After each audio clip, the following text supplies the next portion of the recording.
They thought you'd stay broken. That's the first thing you need to know. The people who bruised your spirit, betrayed your loyalty, mocked your silence, they never once imagined you'd find the hidden door inside your own mind. The door that Carl Jung spent his entire life pointing toward, the shadow, the ruthless side of your psyche that society trained you to fear. They want you docile. They want you wounded, endlessly explaining yourself, trapped in your polite mask. Because as long as you're explaining, you're not moving. As long as you're hurt, you're not watching. But tonight you tear that mask off. Not with rage. Not with petty revenge. But with something far more terrifying to those who underestimated you: silent, strategic indifference. The first strike is withdrawal. Not the childish disappearing act, but a calm extraction of your energy. Like a snake shedding dead skin. When you stop feeding your attention to those who once fed on you, something primal happens. They shrivel. Their power over you was never real. It was fed by your reactions, your justifications, your wounded ego screaming, "Look what you did to me." Jung said the shadow must be integrated, not killed. So you stand in your darkness. You feel every scar without flinching. And you pull back, not to hide, but to study. The second strike? Rebuild your mystery. Nothing unsettles an enemy more than silence they can't decode. You do not post your pain. You do not warn them. You don't even block them. You make your next move so quietly they don't know which rumor to believe. They whisper. They wonder. And you watch, calmly, coldly, as the same mouths that once spat poison now suffocate on their own curiosity. This is the taste of real power, when your silence becomes their paranoia.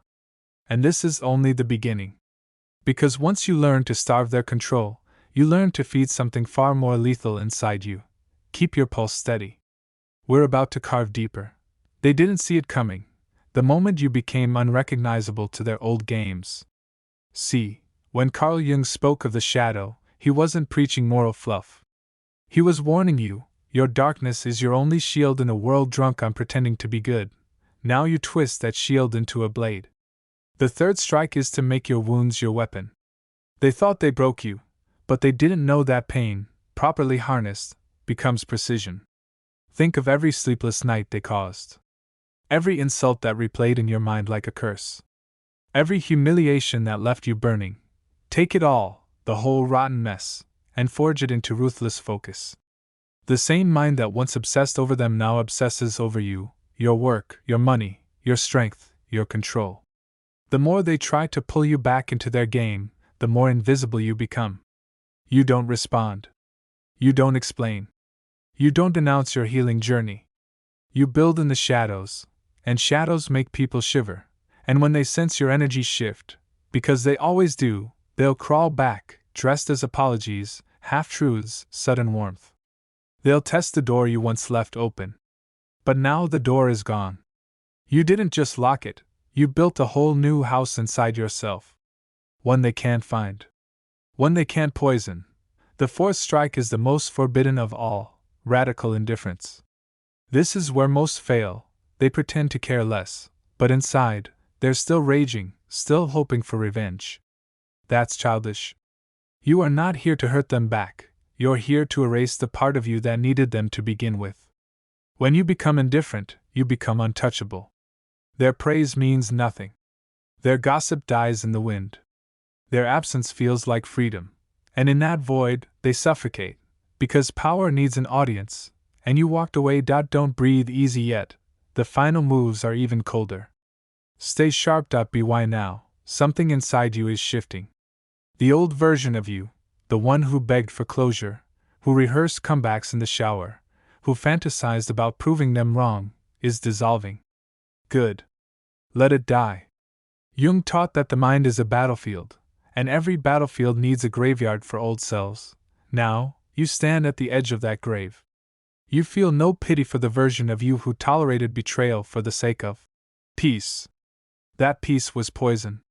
So you bury it, not with tears, but with a vow: never again will you be the victim. The fifth strike is dominance through detachment. This is where your transformation becomes terrifying to those who once fed on your weakness. You become a storm with no warning. They see you smile at new people, new ideas, new power, and they realize they're not even a footnote in the next chapter. And that's the cruelest punishment, being forgotten by someone who was once obsessed with pleasing them. Imagine the confusion in their eyes when your name comes up, and it doesn't sting you anymore. Imagine the rumors they invent to explain how you moved on without revenge. They can't process it. They'd rather believe you're broken in secret. But you're busy. Too busy sharpening your mind, your money, your body, the parts they never wanted you to master. This is the final truth Jung whispered to those brave enough to listen. When you integrate your shadow, you don't become evil, you become whole. You become someone who can look betrayal in the eye and feel nothing. That's the apex predator mindset. That's the medicine for the wound they thought would fester forever. So here you stand, no longer the prey. You've stepped behind the glass. You see the game for what it is, a stage for your silent rise. They can't touch you now. Not because you hid, but because you outgrew the battlefield entirely. Don't blink. The final cut is still waiting. Look around you now. The war you thought you'd fight forever, it's gone. Not because they surrendered, but because you outgrew the battlefield they built for you. This is the secret they never wanted you to learn. You destroy those who hurt you not by striking back, but by rising so far beyond their reach that your existence becomes a silent sentence they can never escape. They still talk. They still wonder. They still check your shadow on lonely nights when their games lose new victims. But you've turned your scars into armor. You've bent every insult into fuel.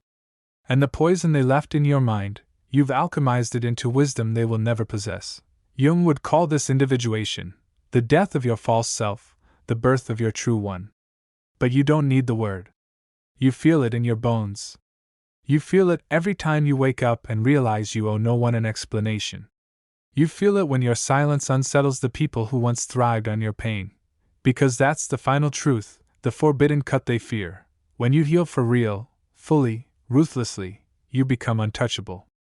Not because you hide behind walls, but because your mind is no longer theirs to enter. Your energy is a fortress. Your shadow is your sword. So let them talk. Let them guess. Let them drown in the echo of your absence. You have no revenge to serve, your indifference is the executioner. And the masterpiece? They did it to themselves. So if you're ready to wield this power, leave your old self here. Bury it deep.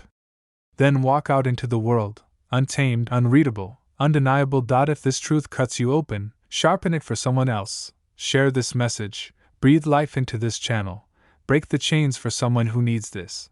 And if you're still hungry for forbidden truths, you know what to do. Subscribe. Stay unseen. And remember, the smartest way to destroy those who hurt you is to become someone they can never reach again.